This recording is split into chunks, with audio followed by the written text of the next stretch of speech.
5 जून 2024 को Cape Canaveral Space Force Station Florida से एक स्पेसक्राफ्ट उड़ान भरता है धरती से अंतरिक्ष के लिए इंटरनेशनल स्पेस स्टेशन के लिए। इस स्पेसक्राफ्ट में 2 एस्ट्रोनॉट मौजूद होते हैं, भारतीय नारी सुनीता विलियम्स और उनके पार्टनर बैरी बिलमोर, जो इस मिशन के कमांडर होते हैं। इन दोनों एस्ट्रोनॉट को 8 दिनों तक स्पेस में रहकर कुछ रिसर्च और एक्सपेरिमेंट करने थे और फिर 13 जून 2024 को धरती पर वापस लौटना था। लेकिन इनके स्पेसक्राफ्ट में कुछ गड़बड़ी के कारण ये स्पेस में फंस जाते हैं और इनकी न्यूज पूरे विश्व में हेडलाइंस बन जाती है, जिसे आप वीडियो में देख सकते हैं। Satisfied with putting more people in the spacecraft once we get back and we work through all the issues that we've found already that they're working. आखिर क्या खराबी आई थी इनके स्पेसक्राफ्ट में? क्या सुनीता विलियम्स कभी धरती पर वापस नहीं लौट पाएंगी? तो चलिए जानते हैं आज की वीडियो #4 में।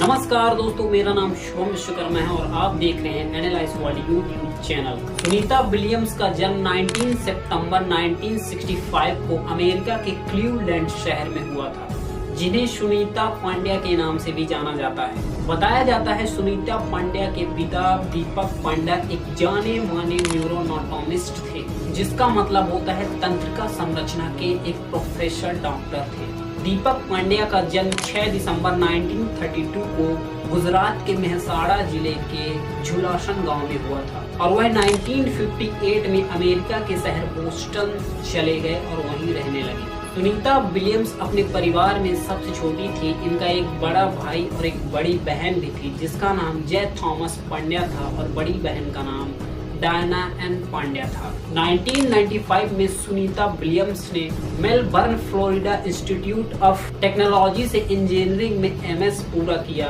और सन 1998 में उनको अंतरिक्ष प्रशिक्षण के लिए नासा के द्वारा एक अंतरिक्ष यात्री के रूप में सेलेक्ट कर लिया गया। इन्होंने अपनी लाइफ में नासा के लिए कई मिशंस किए, जिसमें अभियान 14, 15 और 33 शामिल हैं। इनको अंतरिक्ष में 321 दिन 17 घंटे और 15 मिनट का स्पेस में रहने का एक्सपीरियंस है। लेकिन 5 जून 2024 को स्टार लाइनर नाम की स्पेसक्राफ्ट से ठीक बुधवार शाम 8:22 में सुनीता विलियम्स और उनके पार्टनर बैरी बिलमोर अंतरराष्ट्रीय इंटरनेशनल स्पेस स्टेशन के लिए उड़ान भरते हैं, जिसे क्रू फ्लाइट टेस्ट मिशन का नाम दिया जाता है।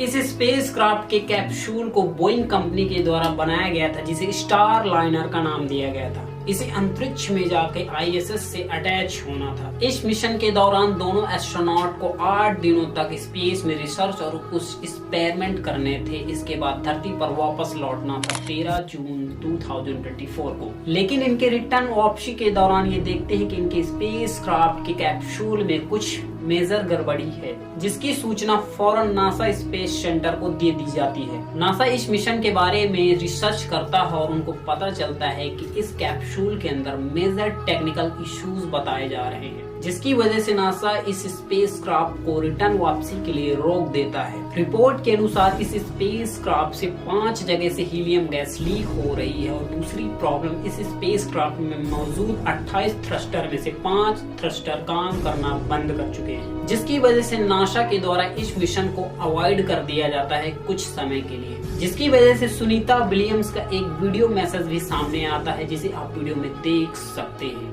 Satisfied with putting more people in the spacecraft once we get back and we work through all the issues that we've found already that they're working very hard on the ground to make sure that we will be able to come home before too long. A real good feeling in my heart that the spacecraft will bring us home, no problem. जिसमें Sunita Williams का कहना है कि हम जल्द ही पृथ्वी पर सफलतापूर्वक लौटेंगे। चलिए थोड़ा सा इस स्टार लाइनर स्पेसक्राफ्ट के बारे में जानते हैं। ये है स्टार लाइनर स्पेसक्राफ्ट, जिसकी लंबाई 5.3 मीटर और इसका व्यास 4.56 मीटर है। इस स्टार लाइनर स्पेसक्राफ्ट में 7 लोगों की जगह होती है, जिसमें 7 एस्ट्रोनॉट बैठकर स्पेस में जा सकते हैं और यह स्पेसक्राफ्ट 7 महीनों तक स्पेस में रह सकता है। इस स्पेसक्राफ्ट के अंदर हीलियम गैस मौजूद होती है, जो इस स्पेसक्राफ्ट के प्रोपल्शन सिस्टम को थ्रस्ट पैदा करती है, जो इस कैप्सूल से लीक हो रही है। इस स्पेसक्राफ्ट के निचले हिस्से में थ्रस्टर्स मौजूद होते हैं जो इस स्पेसक्राफ्ट को नीचे और ऊपर ले जाने में मदद करते हैं। इसके अंदर मौजूद 28 थ्रस्टर में से 5 थ्रस्टर काम करना बंद कर चुके हैं, जिसकी वजह से ये स्पेसक्राफ्ट धरती के एटमॉस्फेयर में इंटर करने के लिए सक्षम नहीं है।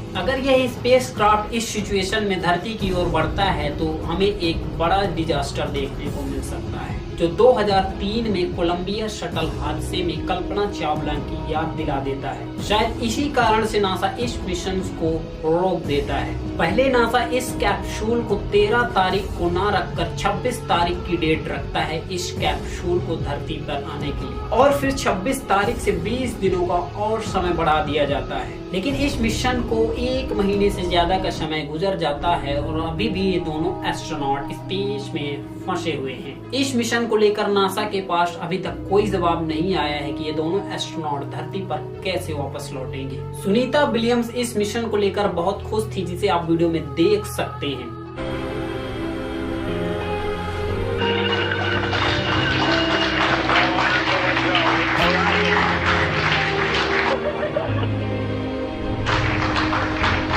Lots of cheering here in the room, big hugs. Sunny William coming through in her blue flight suit.